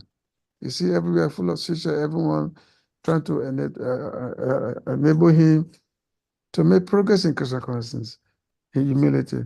So if we are lack of this humility within our heart, then we said, okay, maybe I don't need siksha. I don't need, no, so it's like, where's the point of our Krishna consciousness? When the Acharya saying that the main thing is humility, is humbleness. The more we advance, the more humble we become. You see? Mm. So Thank you. Yeah, thank you, Prabhu. Thank you so much. And I was just thinking one of the things that we know is even if when we think about a diksha, we understand that the disciple is to take instructions from the diksha, take the instructions from the diksha. And one of the things that His Holiness Bhakti Tirtha Maharaj, one of the instruction he gave on his dying bed, here we're reading about Parikshit Maharaj, on his dying bed, he gave the instruction for his disciples to take Shiksha Gurus, he really knew that was needed, that the disciples would need that. And so that's following the instructions of the spiritual master. And if someone isn't doing that, then that's not in alignment with the Diksha. And so even if one has initiation, and if they're not in alignment with the Diksha, if they're not able to follow the instructions of the Diksha, then it's really difficult to understand or have faith in Shiksha, in anyone else. So thank you, Ishwar Prabhu. Please put your email in the chat for me. Oh, you don't have it? I thought you have it. No, I don't have it. I see your post every day. On your thing that you have a thing that you send out, but it's only for admins only. Okay. I thought you have. Okay, I didn't. Thank you, Ishara Prabhu, and thank you, Madam VRAJALILA Devi. I can speak this for myself and for devotees in Ghana. I mean, probably things have changed, but in those days when Gurudev was still physically here with us, because those days we didn't have lots of social media opportunities as we have today. So in order to communicate with Gurudev from Ghana to USA was not an easy thing. So we did not have lots of Siksha from Gurudev.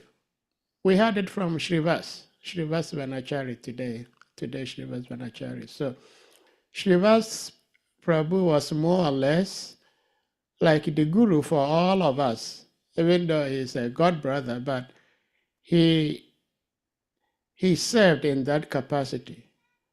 And everybody gave him that respect. So yes, it's important that everybody has Siksha and Diksha. So I'm happy that my understanding, it's a correct one, that we need both. I think our problem sometimes is either or, which is the killer, instead of both. You know, it's like the head and the tail of a coin. How can you love the head without the tail, or how can you have the tail without the head? So we thank you all for the explanation of this Diksha. Anyone else with something to say before Mother leaves for the day? I think Madhuvan Prabhu, he had his hand Oh up. yeah, Madhuvan Prabhu, I think you raised your hand up. Do you Yes, have something yes. to say? Yes, Yeah, go ahead, Prabhuji. okay. Hare Krishna, Madam. Thank you very much for taking so much time and trouble and giving us this enlightenment and illustration of very sincere with us. I just want to draw our mind a little bit. When we look at Sri Upanishad, the 11th mantra, which explains that one who can learn the process of nations and that of transcendental knowledge side by side. He said only one who can learn the process of nations and that of transcendental knowledge side by side can transcend the influence of repeated birth and death and enjoy the full blessings of immortality.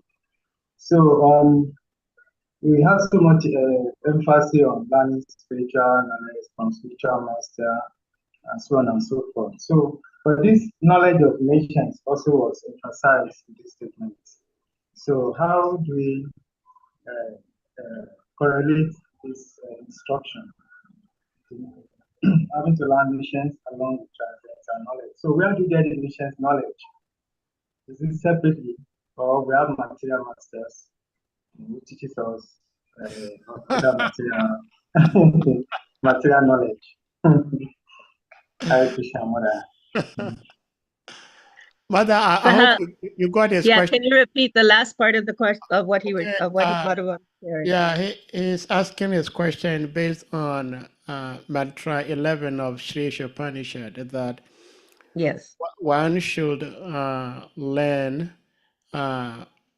should become conversant with both nascent and transcendence.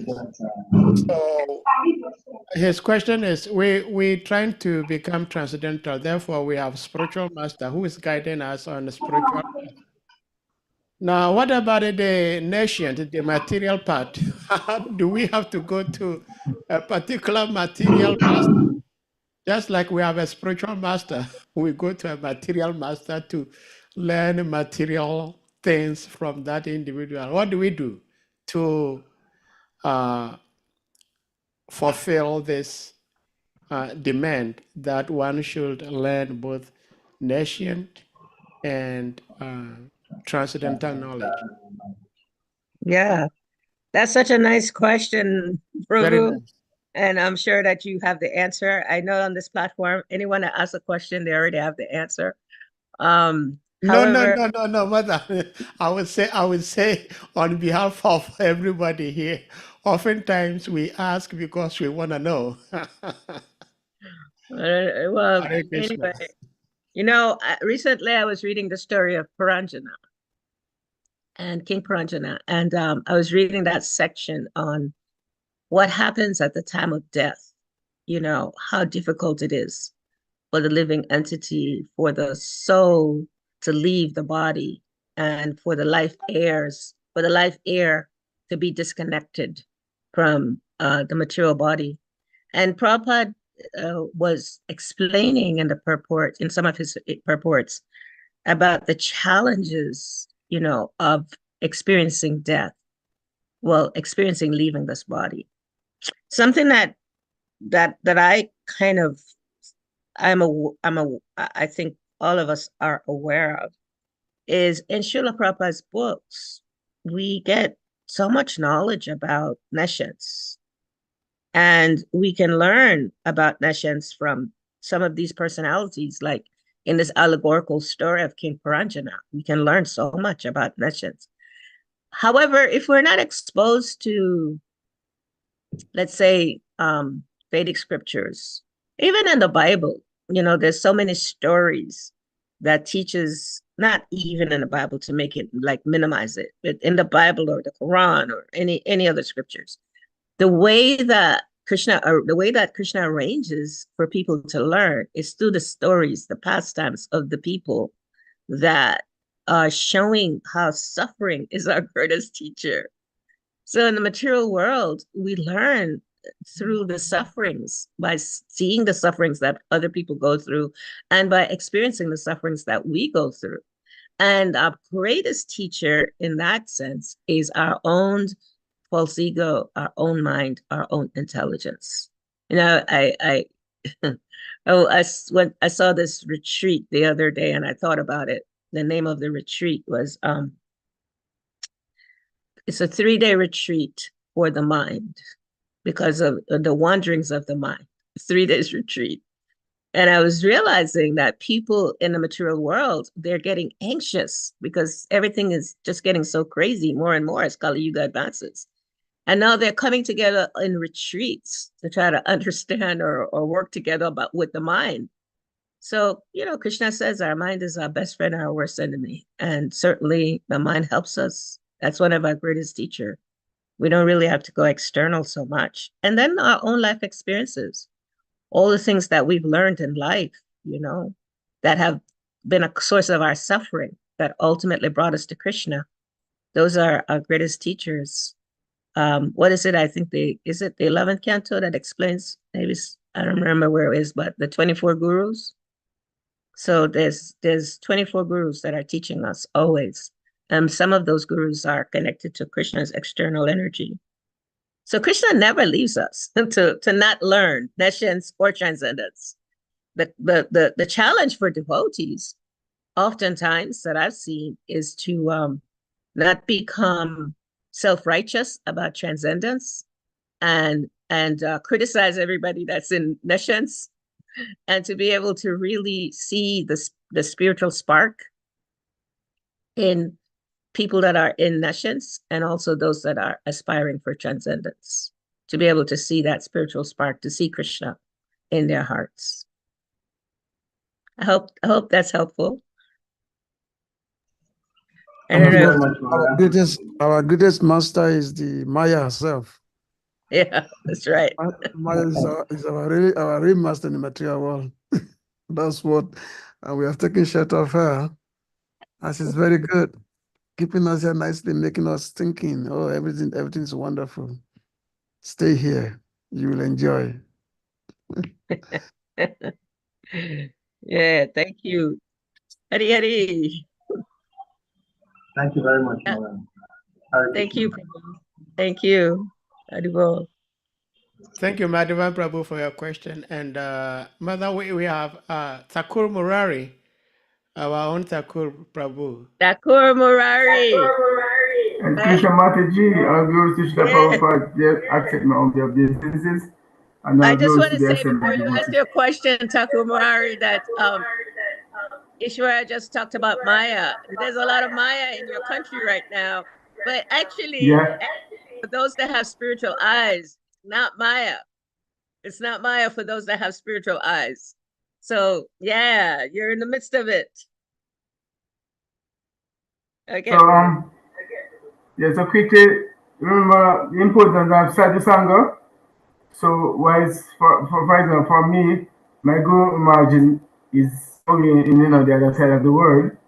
So, you see, I had to get to have darshan with him, but the Sadhu Sangha is so important, so that as you're saying that two tracks, Diksha Guru and Shishta Guru, yes, they have to be, like when say two parallel lines, going in the same direction. So we shouldn't get confused with which is more important. Both of them have to be going at the same time. And as Sadev said, both sides of the same coin, two sides of the same coin. Yes. And thank you for the presentation as usual.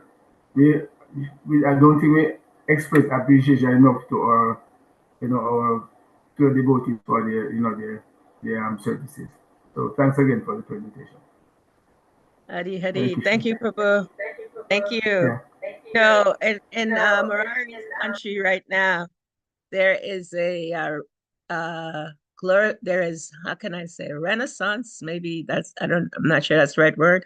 But anyway, there is so much jubilation because of the film that's being premiered today about Bob Marley. And I was hearing someone say that you cannot go down any street in Kingston right now without seeing something about Bob Marley. I was thinking he definitely was a Shiksha guru for many, many people in terms of that realization. Yeah. Is it? I know, Is for it a example, fact? Is it a fact I that know, for Kingston? example, can I Sorry. go? Yes. Yeah, I just want to check. Is it a fact that Kingston is inundated with Bob Marley right now?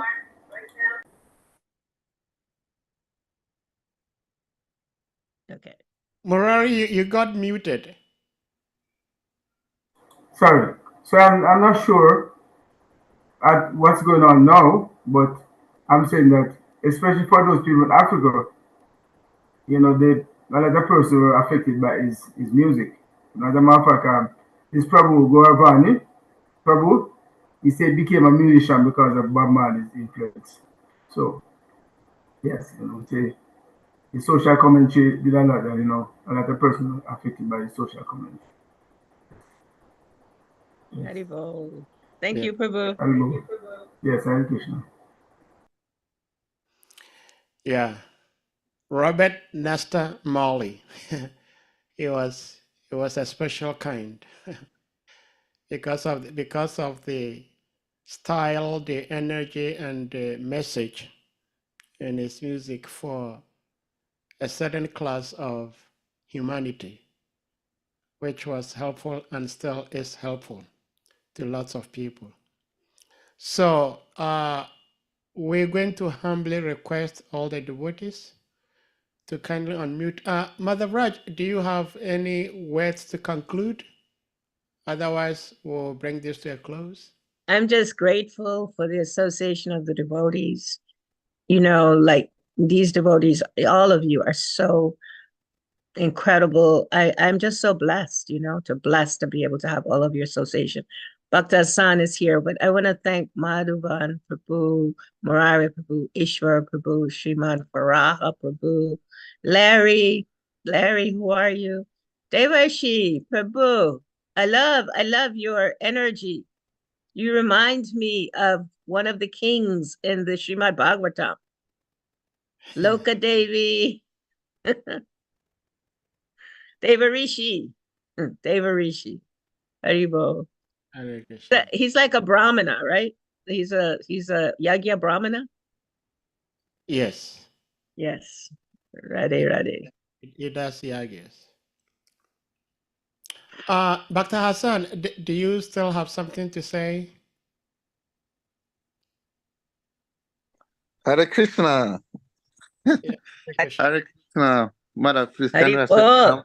the obeisances? All glory to Gurudev, all glory to Sri Prabhupada, and all glory to you, and all glory to the Assembly devotees. I'm so happy to hear you today. I was a bit distracted because I was driving, but I realized the topic is about guru and disciple, and it's so interesting and beautiful. Thank you for this wonderful class. But I have one question which is disturbing me a lot, which I need some advice. My question is that I'm being so afraid to take initiation. Very, very, very, very afraid. Because always I feel that I'm not be able to complete the instruction of my spiritual master because of the situation and the circumstances I find myself in.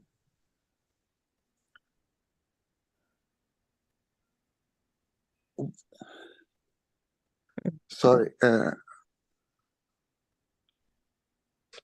Haribo, can you still hear me? Yeah, we can hear you.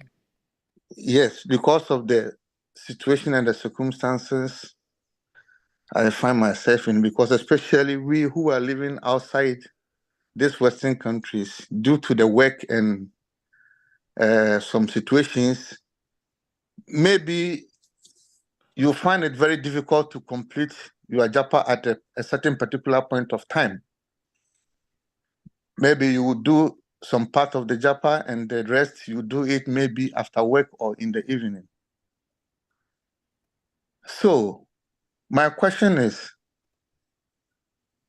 with these situations like this, which in my opinion, I don't want to offend my spiritual master, do I still need to take initiation, or I have to wait till my situation becomes better before I take initiation?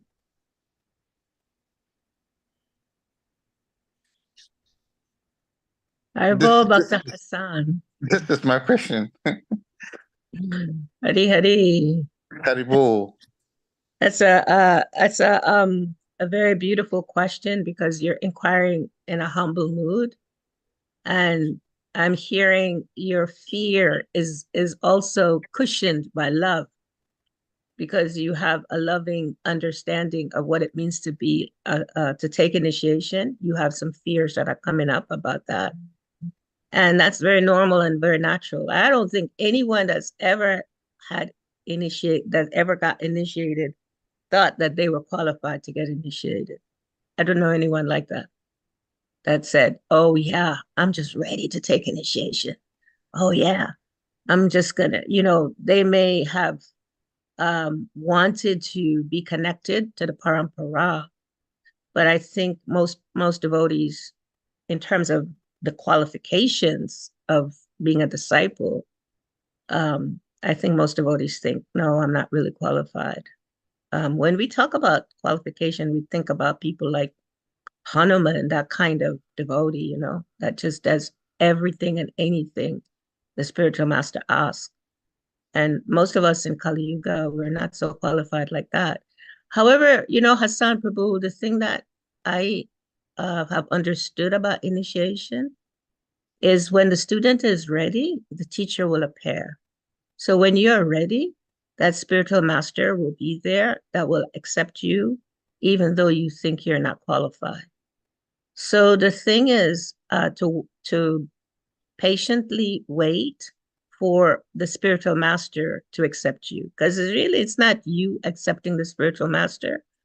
It's really, it's both. You accept the spiritual master, but most importantly, it's the guru that's going to connect you to the parampara. And even, like the consciousness to have that will be helpful is the one you have now, to think you're not qualified, and at the same time to be in prayer. But however, my dear guru, I want to be connected to the parampara. So when you're ready to accept me, I'm praying that I can become, a servant in a way that you can accept me. Because none of us are qualified, really. However, if you have that mood, if you keep that mood of being a servant, if you keep that mood of humility, of knowing that, accepting a guru is it's the greatest gift we can get in this life. It's like a diamond, So just keep that humility, Prabhu, keep that love in your heart, and keep that understanding that guru means you being a proper disciple. And that comes in time. I don't know. I've been trying to be a disciple for a lot of years, 40 years or more. And I still think I'm just, on one level, there are many parts of me, but there is a part of me that think, will I ever get it of what it means to be a disciple? However, on another part of me, I understand that my spiritual master is so kind, that he's accepted that role to guide me. And then I understand another side of me, Srila Prabhupada is so kind that he arranged for my spiritual master to help me to even be at this place where I can be honest to say, I don't, I'm still hankering to be a real disciple. Yeah. Yeah, true disciple, a genuine disciple. So I appreciate that sentiment that you're sharing with all of us today. Yes. Fortunately for me, I have a guru, a very special one, and he's someone who inspired me so much, and I love him so much. In fact, though I've not taken initiation from him, but in my heart, I know he is the one who can take me to the spiritual world. I'm so attached to him, so much attached to him. Have you told him? Please, Mana, come again. Did you tell him? Yes. Yes. Okay. Good. Yes, because and even he has given me his pranam, which I've been chanting for a very long time. But because how I see him, how special he is, and the love I have for him, I don't want to be in the position of not be able to follow his instructions. That is making me more afraid. Yeah. All right. Don't let that fear though keep you in shackles, and then you're driving, so the time of death can come at any moment. I'm not saying that, I'm not saying, I'm just bringing a reality that you need to have, that you're driving, and any one of us without driving, death can come at any moment. And so this connection with the parampara, and there's two schools of thought with this, so you already have a guru, and now it's just a matter of connecting, making the connection with initiation. And the fears that you have are wonderful fears. I believe, by having that mood, that is connecting you deeper with your spiritual master. All right. Thank you so much, Mother. And Thank you so much, madam. thank you for the question. It's a dear one to your heart. We're going to humbly request the devotees to kindly unmute, and we all chant Hare Krishna Maha Mantra to express our appreciation to our revered speaker, Her Grace Mother VRAJALILA Devi. Jai. Hare Krishna, Hare Krishna, Hare Krishna, Krishna Hare Krishna, Hare, Hare Hare Hare, Rama, Rama, Hare Rama, Rama Rama Rama, Rama, Hare Vancha Kalpa Tarvisha, Yasha ke bha Krishna sindhu bhi Pranam Patitana Pavanebhyo, Pavena Vyo, Krishna Vyo, namo Namo Namo. namaha. Nantakoti Vaishnavrinda ki Jai. Jai. Ho. Praise Mother VRAJALILA Devi ki